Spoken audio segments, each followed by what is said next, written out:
Di tengah gencatan senjata yang dilakukan dalam perang Iran dan Israel, pemimpin tertinggi Iran, Ali Khamenei, mengecam campur tangan Amerika Serikat dalam perang Iran-Israel. Tak hanya itu, Menteri Pertahanan Iran mengunjungi Tiongkok untuk melihat sejumlah alat perang Tiongkok. Apa arti dari manuver Iran ini? Kita bahas bersama dosen hubungan internasional UNPAD dan Universitas Presiden Teguh Reza Shah. Pak Reza, selamat petang. Selamat sore, selamat petang, salam Indonesia. Salam Indonesia.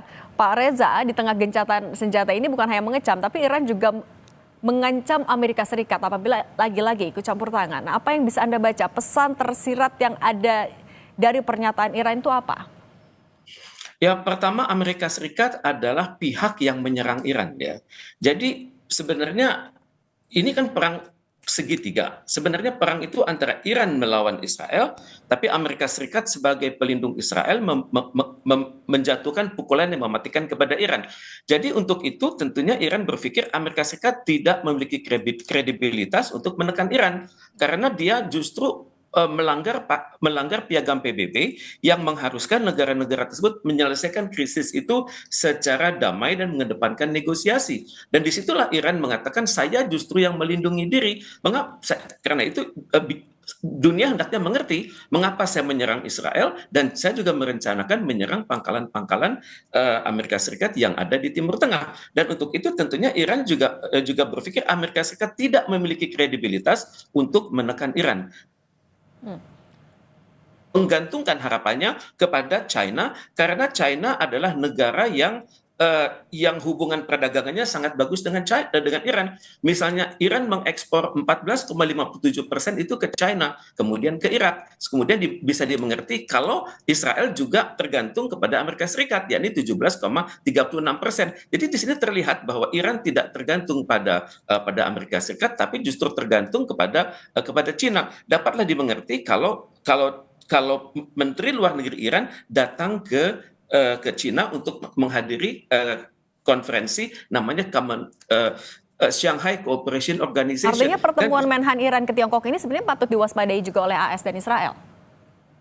Uh, Tampaknya ini adalah pesan yang Iran ingin kirimkan kepada Amerika Serikat dan Israel ya. Walaupun ini hanya sebatas menunjukkan interest, mungkin akan ada MOU, tapi kan untuk mendatangkan suatu produk itu kan memerlukan persyaratan panjang. Dan memang yang dikhawatirkan oleh Amerika Serikat dan Israel adalah kalau China menyetujui pembelian senjata dari Iran, maka itu kedatangannya tidak lama-lama, tidak perlu seperti di Amerika Serikat, konsultasi dulu dengan lembaga-lembaga legislatif, kemudian di kalangan pemerintah Amerika Serikat biasanya sendiri ada perbedaan persepsi, kemudian juga ada lama barang itu datang. Tapi kalau Cina sama juga dengan Rusia, apa yang dibeli oleh Iran itu bisa datang dengan relatif lebih cepat.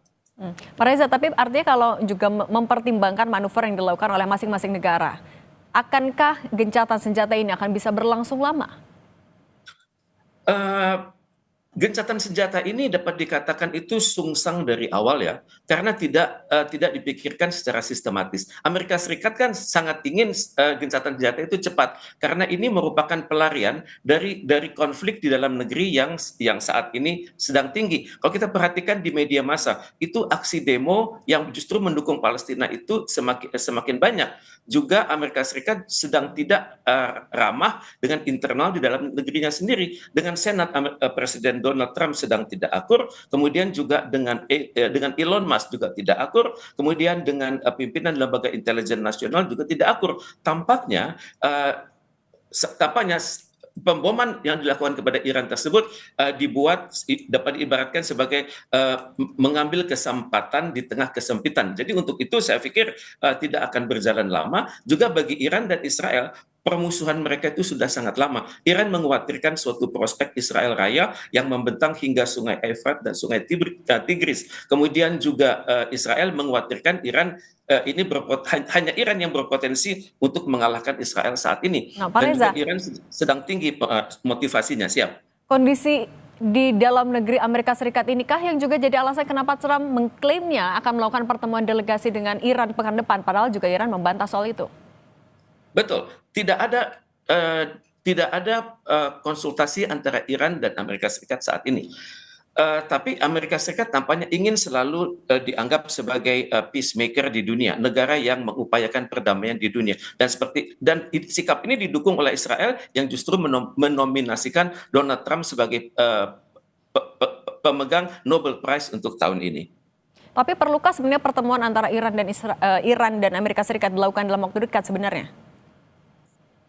Bagi Iran, tentunya sebelum pertemuan itu akan ada prakondisi kan. Prakondisi itu antara lain Amerika Serikat dan Israel itu mengaku bahwa mereka lah yang menyebabkan krisis ini terjadi dan juga pengakuan bahwa Iran berhak mempertahankan dirinya sesuai pasal 51 dari Piagam PBB.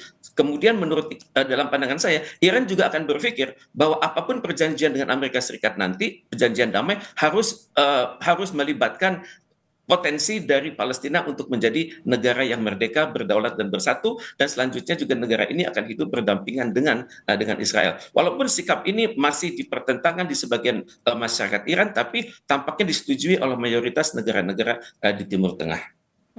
Kalau sikap kedekatan dengan Tiongkok yang ditunjukkan oleh Iran akhir-akhir ini, apakah itu juga jadi pertimbangan pernyataan Trump terakhir?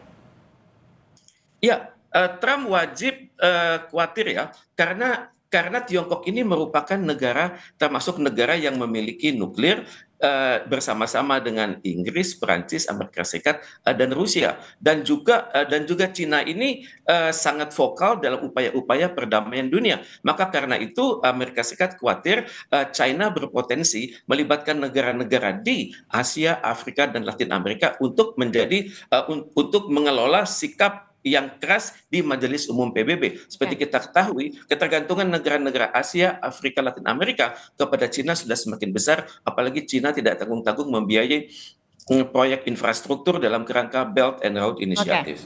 Oke, Pak Teguh Reza Syah, dosen Hubungan Internasional UNPAD dan Universitas Presiden, terima kasih sudah berbagi di Kompas Petang. Sehat selalu, Pak. Terima kasih.